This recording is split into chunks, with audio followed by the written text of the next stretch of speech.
Alrighty, we are live. Welcome everybody. Good evening from Australia and good morning or good afternoon wherever you may be in the world. This is Women Unleashed series number 2. We are talking with LJ Jones today, spiritual healer and author from Bangkok, Thailand, and we are going to be talking about carving an extraordinary life. Now, Women Unleashed is about creating an intergenerational transformation through unleashing the power of your story and speaking from your heart as a woman. This series I've created because I feel that we are in such a fast changing world that everything that we know is, we know about life from education, from traditional sources, is no longer enough. It's really time for us to activate the powers and the gifts that we have as human beings before our psychology kicks in. It's a very, very deep, in-depth kind of transformation that we're talking about here. And really the only way that this is going to be appreciated is by demonstrating what these extraordinary women achieved in spite of the trauma, in spite of every dark days and every dark experience that they have gone through, as just as I have gone through. So I'm here to serve you by asking the questions that I know you may be asking yourself in times of your own troubles, or asking about people that you love. Now, I want to introduce my special guest today, and I'm so honored to be speaking with her. LJ is a spiritual healer and author based in Bangkok, as I've said before, and her mission is to help women to heal from trauma in abusive relationships, whether that's from a narcissistic parent or a toxic partner, and use the lessons from those hardships to carve an extraordinary destiny. Now, through her work as a spiritual healer, author, therapist, and speaker, she has assisted teenagers to escape from child marriages, forced arrangements, and she has also helped clients between the ages of 4 to 60 years old from countries such as UK, in Asia, in the Middle East, in Europe. LJ's work is so it covers so many people and so many different facets of their lives. And she is here with us tonight to share how she has found her passion and what led her to this passion to begin with. Now, LJ, are you with me? Welcome. Thank you so much for having me. It's such a pleasure. That's amazing. Yes, I know it was a real uh, destiny, or serendipity of the two of us actually bumping into one another, because you now live for only four hours time zone away from me, and it's easy for us to get connected. So LJ, I guess I would really love to hear you talk about your mission is to help women to understand that whatever they're going through, whether that's physical abuse or narcissistic abuse, whether that's coming from a parent or a partner, that number one, it's not their fault. And second, they can actually use the lessons that they've learned from these dark experiences to find and carve an extraordinary destiny. So, you wouldn't have had this mission if you haven't gone through it yourself. Share with us, what was the background from of this passion, and the journey that you've gone through, and how did you come out with that destiny? So I grew up very working class British. I always say, I had lots of happy childhood experiences as well. However, I did unfortunately experience both narcissistic and physical abuse in childhood and in later years in adolescence. Following on from that, and I think which is really common, especially in women, is that carves our blueprint, that carves how we see ourselves, therefore self-sabotaging behaviors, choices. So again, who we choose in future relationships, we will in fact choose, unobtainable partners who are withholding love. And unfortunately, therefore, people who have experienced these forms of abuse in childhood will go on to often experience them again in later life, as I did. So I did unfortunately find myself in a very passionate relationship, but one which ended with both narcissistic and physical abuse, and also included financial domination and control. A lot of these forms of abuse are often, together, they're molded together, and an abuser will conduct an array of them. But unfortunately, women can't see this at the time. And as you just said, we don't realize that it's not our fault. It can take a very long time to even realize it's happening, but often we definitely do not think it isn't our fault. We blame ourselves. We're conditioned to believe that it's us. For me, I somehow had this built-in drive that I wanted better, and especially for my two little girls. So I found myself, Grace, in a place at age 27. I was uneducated. I'd left my partner, and unfortunately, he sent me with nothing. I wasn't allowed to take anything, the furniture, the car, and I had no home to go to. And my baby was 11 months old, and my other daughter was only 7 years old. So, again, I always look at other people, and again, that's just something that I've done to cope. And I'm someone who practices gratitude, daily. So I found myself doing what some women do, which is thinking, oh, my situation isn't as bad as other people's, and people have it far worse.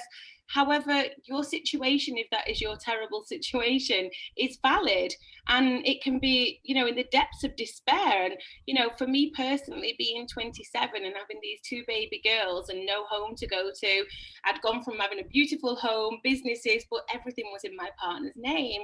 So I walked away with what is like $5, £5 in my pocket, and nowhere to go. Luckily, I had great girlfriends, again, that feminine energy, and I think you get out what you put out. So I had really great friends who I'll always be forever grateful to. They stepped in and supported this transition. And when I say transition, it was one from a very active decision that my little girls would never go through stuff that I'd been through, and I would be their only protector to ensure that they had a really great life. So $5 or not, that's what I did. And I left. I took the rough with the smooth, and I kind of just made this active decision that I would dedicate however many years it was going to take to become not only a role model for my little girls, but also a success story. What I didn't know at this stage is that actually this determination and this hard work and this perseverance would lead me to where I am today, which I humbly but proudly state is that I've worked with close to 1,000 families. As you kindly shared in the introduction, I've helped, I work very closely in a very strict Muslim community, but in the UK, and I've helped girls as young as 15 escape forced marriage, female genital mutilation. I'm now in Beijing and Bangkok, have provided motivational speeches to audiences with hundreds of mums who want to grow, want to develop, and want to be better women and parents. And for me, this passion just comes from such a deep, deep place of resonance as I teach them conscious parenting. So now, as you might know yourself, your message goes from working with, very small audiences, but you're just so happy to have this platform to help other people because you know what it feels like. You've been in them depths of despair. But I honestly could never have imagined that I was going to be in a place that actually my message is now reaching the masses. And writing a book, as you know yourself, it's as if you're so grateful to be on this platform because you're going to share these messages and these messages of healing and empowerment on such a wider spectrum. So I just feel as if when you feel as if you've reached your pinnacle as a healer, as someone who wants to help other women and children, actually it just keeps growing. And the more that you believe in your message, the more that you can get other women on board and help them to heal as well. That's a beautiful, beautiful journey. Thank you for sharing. And it's, there are parts of what you do that are confronting, like helping those teenage girls escape forced marriages and female genital mutilation. But as a healer, as a therapy, we have to go through these parts of what we do because we take them to the light. And you use words LJ, such as determination, perseverance. This was when you were, having that active intention that this is going to be, if I have to spend my entire life just raising my children into a life that's worth living, and not just a life that's slowly dying with an environment of abuse, then I'll have to spend the rest of my life. And that kind of determination, and you use the word gratitude as well. Like always knowing that you are blessed. So what I want to do is, because you mentioned pinnacle of what you do, pinnacle of your message, and for many women, that that place of pinnacle of passion is to be yet to be seen. It's just so unreachable because they are still in this moment of their very own valid despair, like you've said before. So I want to take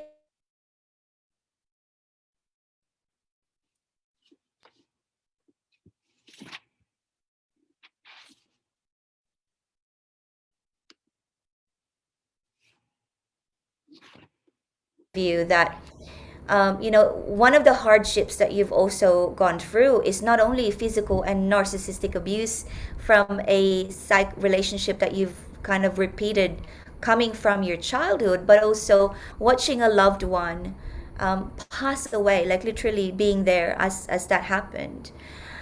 And you share with us who that is and what happened. But one of the things that you mentioned to me there is it opened your eyes to what most of us think is a cliche. And between you and me, we figured out that was your superpower.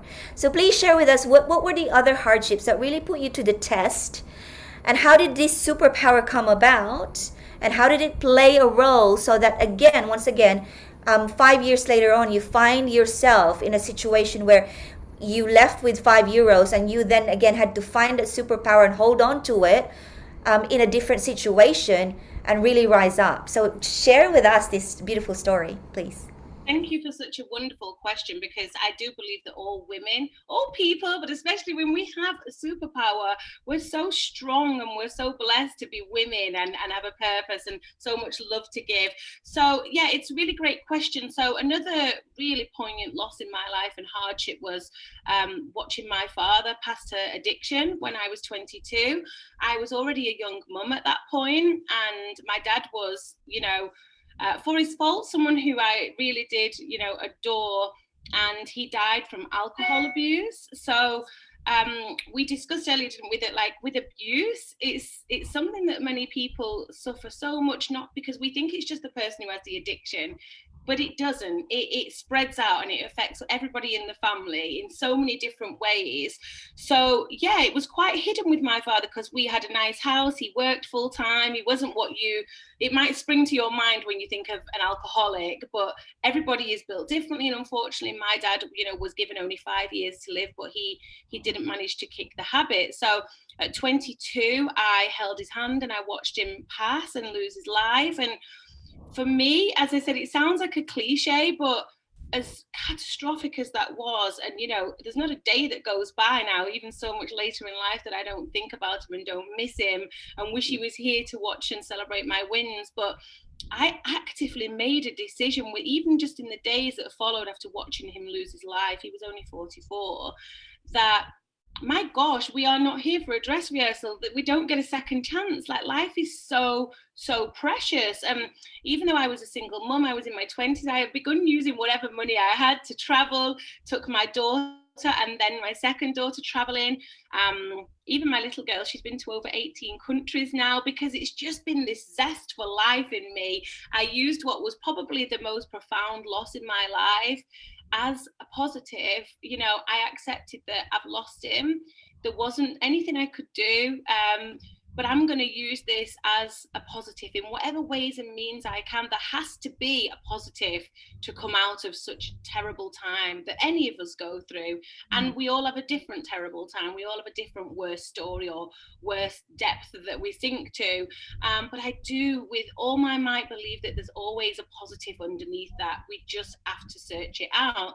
So there's two parts, I think, to my superpower. The first one is the zest for life. I realized watching someone pass at that tender age that life is really precious. As long as we have the air in our lungs, we can succeed. We can make our story worth living. We can help other people, and we can do that by using our hardships. I love the quote that hardships often prepare ordinary people for an extraordinary destiny, but we have to be open to that. Our minds, our hearts have to be open. And when we go through tragedy, loss, addiction, abuse, all these things that actually so many people from all different social paths have been through, so many different ethnicities, it doesn't matter where you're from, who you are, whether you're a professional, whether you're from a deprived area, we all suffer them in some way. So I put together my zest for life together with what I thought was just a passion, which was helping other people. And it wasn't very long after watching him pass. I was a single mum at 23, and I was working, I write about this in my upcoming book, working in an office, which was a nice job, but I found it really menial, and it was just to pay the bills, and I hated going in every day. And I made this active decision that there's more out there. I have a passion and I have some skills. I know I do. And I don't actually think I knew what it was at the time, but I enrolled to be a counsellor. And I remember standing up in this office that I worked in, and albeit lovely, but these older people I was working with, I said, I'm going to be a counsellor. And this was 23-year-old me that was very zany and very bubbly. And they actually burst out laughing, all of them. Obviously didn't take me very serious, but luckily I must have been thick-skinned and I wasn't offended. And I thought, I'll show you. And I went and enrolled myself on a college course with my daughter, who was a toddler, on my hip, rushing through the traffic and everything, and probably didn't look like the ideal candidate, but there was just something in me that I really deeply believe, Grace, that I deserved more than the life I was living, that there was a better life out there for me, and that I had a gift. And when women who I have worked with have asked me a similar question to this, but how do I find what I'm good at? How do I change my life for the better? I think it's having that gratitude that life is so precious and that we've got our health. So that is your foundations.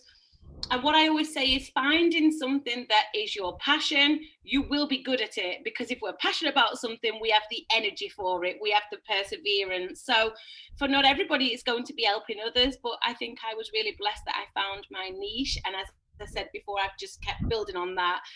Not everybody might want to go into, the space of healing others. It's some people's worst nightmare, the thought of listening to other people's problems. But I think as a woman, if you can first of all just find that self-worth, that whatever you've been through wasn't your fault, finding that self-worth that tells you, actually, I am definitely deserving of a better destiny than the one I am living, and then finding a passion and putting them things together. There goes your superpower.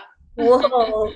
Wow, that's just I could not have, put it in any simpler and any more powerful. Just knowing that self-worth, that no matter what you've gone through, you are worthy. And then finding what you're really passionate about. Just that nothing that's ever happened to me, I didn't do to me, but I can do something for me. And number one, that's finding my self-worth back, and what I'm really passionate about, what I love doing.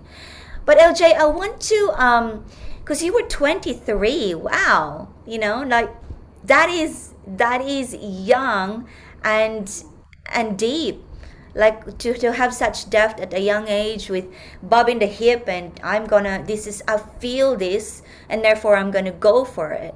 That is amazing. But what I wanted to ask you is, I want to go back to the question about the inner child, because there's something that you said before where we go through these dark times, and for as long as there's air in our lungs and we're breathing and there's life, there's always hope, there's always going to be growth, there's always going to be a better tomorrow. So when the pain is fresh and something's happened now, and you find the zest and you find that hope and you want to recover, you want to bounce back, then that's a really good thing. However, there are many women that could be listening right now whose lives have been okay for the last 10, 15, 20 years, if you will. But they have had such dark times when they were children and even have repressed those memories to protect themselves.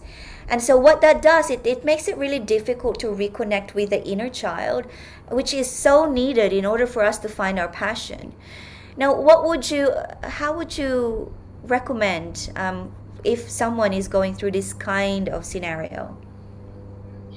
It's really interesting actually, because psychology says that the first 8 years of our life we are forming the blueprint of who we are going to be as adults. And as you said before, there's not enough of this education in the world. It should be taught from a very young age, or even in early sort of adulthood, that actually all these resources are available to let you know that some of these choices you might be making, or choices that you're not making, selling ourselves short, not believing in ourselves, toxic relationships. Actually, there's a very strong 90-odd% chance that these choices are being made because of X, Y, and Z that you experienced as a child. And actually, it doesn't even need to be that you went through trauma or abuse as a child. Even that, there's a fabulous book from James Oliver, and it says They Beep You Up. Not sure if I'm allowed to swear. And it actually talks about lovely parents, but also these conditions that are put on us in childhood, that more love is shown when you do something great, or if you've got a sibling, the one who's really good at sport gets all the love and praise. So you might think, I was from a lovely family, I've not been through all this abuse and trauma, but actually lack of confidence and lack of self-esteem, being the person who can't deal with difficult situations or difficult people, so that prevents you from excelling in your career or leaving a toxic relationship. Actually, that can be because we was actually put in a little box as a child and just taught to be well mannered, or you're not as skillful as your brother or sister. So yeah, the answer is, Grace, is that we need to do the work. I'm speaking about myself, who managed to have this gratitude, and even through the darkest times, it wasn't all great. There was really tough days, but positivity did pull me through, and this innate self-belief. I've worked with hundreds of women who, they don't have that, or their abuse or their lack of confidence is a lot lower, and they can't just sort of switch to gratitude and everything's okay. But I think it's doing the work. I think it's, and as women as well, we're really taught that from a young age, we have to be mum, we have to play house, we have to be role maker. And we feel guilty if we take the time out to give ourselves self-care. So many women, if we buy ourselves a new item of clothing or we go for a massage, then there's the feelings of guilt. We're taught that actually everybody else has to come first. So for women, it's kind of bringing it back to the core, realigning and saying, actually, I am worthy and I deserve to do this. And that could be by implementing yoga, meditation, mindfulness, or actually it might be that you need to go to therapy. And even if it's a short course, I call it 6 sessions is a short-term therapy. But we spend money and we spend time on our aesthetics, and people go to the gym and all these things to make ourselves feel pretty as women. But actually, what about the inner work? So, the answer to your question in short is that sometimes it isn't going to come along really easy by, writing down 3 things that you're grateful for every day, although that is a really great way to do it. Sometimes you need to actually say, do you know what? I'm not excelling in life, or I'm not okay. I'm going to do the work. I'm going to commit to therapy, or else I'm going to read. I'm going to self-educate myself. I'm going to fundamentally self-develop. And they will be really surprised at what positive outcomes will come from doing the work. Priceless advice, doing the work. I remember this story being told by Glennon Doyle. She wrote the book Untamed. It was funny because she was talking about it was one of the hardest times of her life when she broke up with her husband. And she went to the therapist, and she said she was in so much pain. And if you don't know Glennon Doyle, she's a motivational speaker, I think, and she's an author, obviously, and she's a form of a healer as well.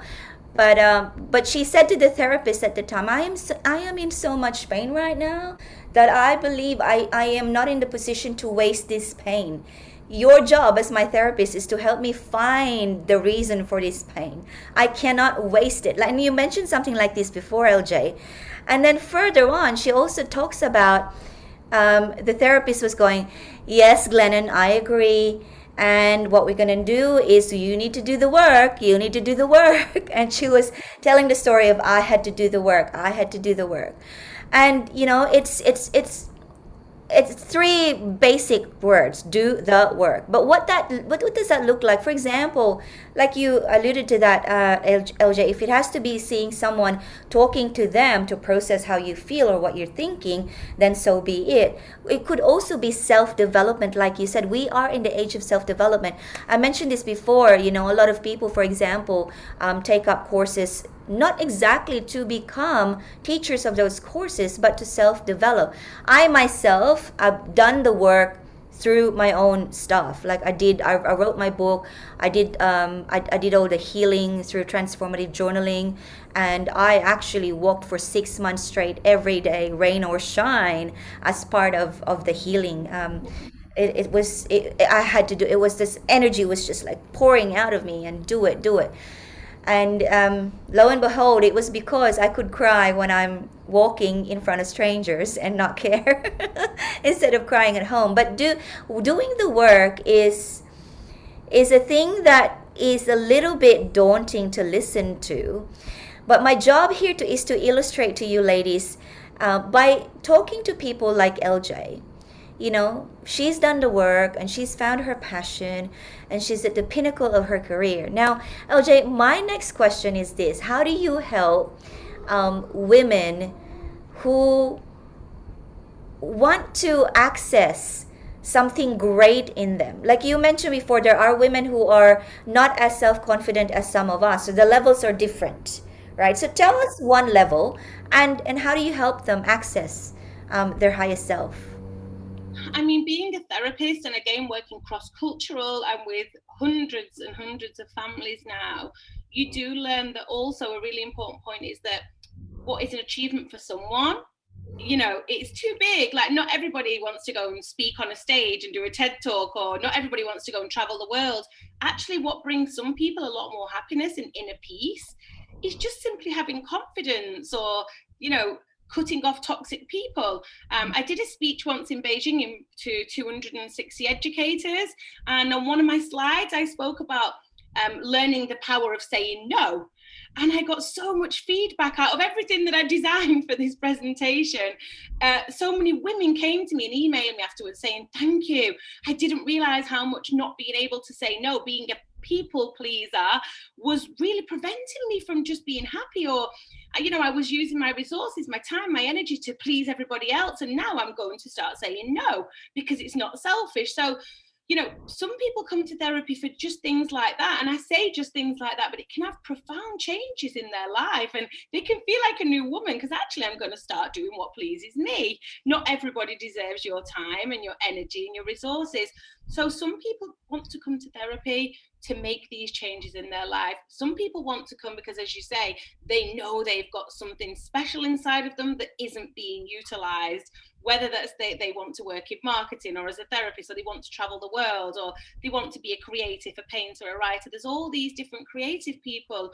If something is in you, if you have had an idea that there's a better life for you out there, or that you just deserve to heal and you deserve to become more empowered than the way you're living right now, that voice isn't there for no reason. That is your intuition. That is your women's gut feeling that is saying to you, come on, do the work. You deserve more than this life that you are living. But you mentioned earlier on, Grace, that actually when people have been through these abusive relationships, or there's someone who just doesn't believe in themselves, it's very, very hard to find that place where you start the work.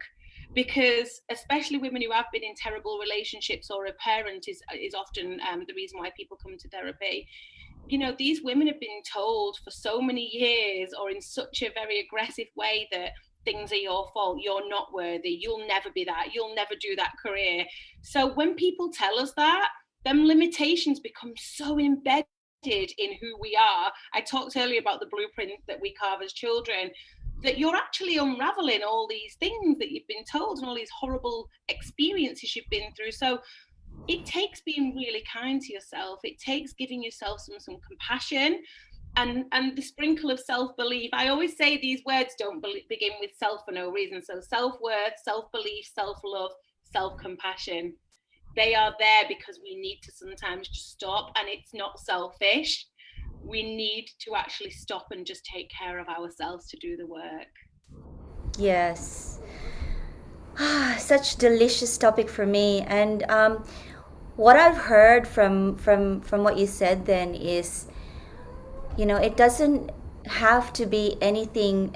For me, what I'm hearing is that an extraordinary life is extraordinary by your own design. Really, it's not extraordinary because this is what everyone else is doing, or that's what is in fashion right now, or this is what's lucrative for now, or this is what's gonna give me the biggest bottom line profit for now. And extra, from what I'm hearing from you, LJ, is that an extraordinary life comes back to the essence of what feels good for us, whether that's just learning to say no, because I don't have to say yes to everything, or whether it's just to feel a little bit more empowered and deserving and worthy, and give ourselves a little bit more. I don't know what that is. Relaxing time for you, it might be, because the struggle that I see in a lot of women is that we tend to get stuck with the idea of extraordinary, with the idea of what is an ideal good life. So we have this outward sort of mental model, and we forget that really the barometer, the measure is inside of us. What feels good? And you just told me there, what feels good is compassion for yourself, belief in yourself, sprinkle some love on yourself, which is not at all selfish, but it's really where the world is so much better when you have self compassion, isn't it? Absolutely. And when we are taking care of ourselves as women, and I have to practice what I preach. I'm a mother, I'm a professional, I'm busy. Life doesn't suddenly become perfect. There's still stresses, strains, difficult people, difficult situations. But it's having, I always say, the toolkit. It's having that toolkit you can then depend on and say, okay, I've been here before, I've been in this dark place, or I've dealt with a difficult person. For people, it's financial hardships or comparing themselves to others on social media. That's another big one, isn't it? Because everyone has this ideal lives on social media. So it sets the bar, doesn't it? Women can't help it. They're looking at other people. But once you've implemented this toolkit and you've got all your self resources in there, even when you fall back on times of hardship, you can lean on your toolkit and go, okay, what do I need to do right now? So for me, I was in Beijing in the pandemic, and I was trapped away from a family, and it was a very, very difficult time. I was having a wonderful time hiking the Great Wall of China and seeing the pandas of Chengdu. So from the outside, I'm living the dream, and I was in some ways, but actually it was really difficult. We're in a pandemic, stuck in a country miles away from home. And even as a therapist who's very long in my game, I had to get out my toolbox and go, whew, LJ needs some self-care right now. I'm going to practice gratitude. I'm going to do some yoga. I'm going to actually tell myself you're safe. So even no matter how developed you come, no matter how wealthy you come, no matter who you've got around you, sometimes we just need that toolbox. And unfortunately, as we said before, we aren't taught that in school growing up. A lot of parents didn't have the toolbox, so they can't teach it us. So it takes us women to do the work, and we often have to fall back on these skills. Unfortunately, we need them throughout life to pull us through. But once you learn self-care, you will continue to then keep implementing it through life. And when you feel good, positivity comes your way. I can really, really vouch for that. I love that. I love that. The self-care toolbox. That is so cool. You can, if I'll have mine as pink with little love hearts on it, and I'll throw some gratitude in there and some affirmation, and it is really handy. And like you said, it's self-care is one of the most understated things that we need to do for ourselves, so we can always serve. For example, a lot of entrepreneurs um, lose the focus because they lose the self-care. There's too much. Absolutely. Yeah. And so a lot of moms um, lose their, well, excuse my language, but they lose their temper because they lose the self-care. And so Yeah. and I am no stranger to that. I've done that so many times when my children were younger, and I was before I came into the personal development, self development industry. Now, as Yeah.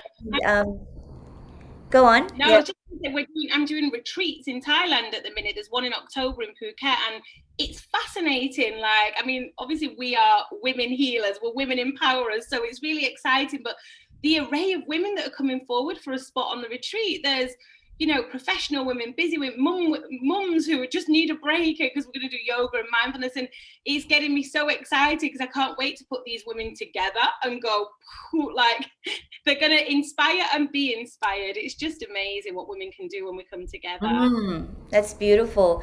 So that's what I was going to ask is as I end our beautiful conversation, I'd love for you to tell us, well, one, if there's still spots in that retreat, and how can we have more of you, and where can we see the things that you do for the world? Okay, so my Facebook page as well. My website is a really good point of call because I have started putting a lot of my blogging on there and the writing that I've been doing for magazines and radio station speeches. So my website is www.designyourdestiny.online// my Instagram, get that up if I can, so I do tend to do lots of talking on there to inspire women, and videos, and it's so good, the women that you can connect with. I don't know if you can see it, but Design Your Destiny, Yeah, awesome. that is my Instagram. Beautiful. LJ, thank you so much for sharing for courageously sharing your journey and your heart, and also for inspiring us that we can carve an extraordinary destiny. I believe that there are so many women out there who have, like myself, I have this image in my mind now of my self care toolbox that's pink with love hearts. Thank you so much. I think it's You're a welcome. very, very, very beautiful conversation. So, everyone who's listening, thank you for being here with us. And remember that you are worth it, and find your voice, and just listen to the series as well. So another one is coming up in a few days. I love you all, and in behalf of LJ, we want to thank you for being here tonight and this afternoon in Bangkok. And we'll see you again soon. Bye. Thank you.